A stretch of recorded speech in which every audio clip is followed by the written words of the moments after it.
後來，這件發生佇個台東市，唔知是未記得付錢，也或是調故意要講食霸王餐。來看咱的報道。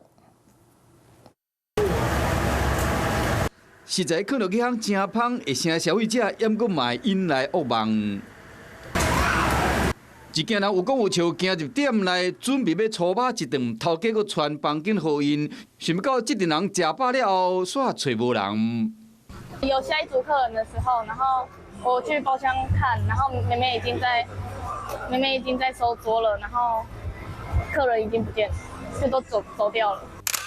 頭家提出點菜的記錄，有菜有肉，連炒飯雞湯攏有。六個大人一個囡仔消費3230塊，攏無納錢就離開。後來業者調監視器發現講，因總共分3批人陸續離開，懷疑這頓白食其實是計劃好的。這時候只剩下3個人了。有一個先來櫃檯這裡，最後一批人離開，經過專案去櫃檯，看起來敢若是要等納錢。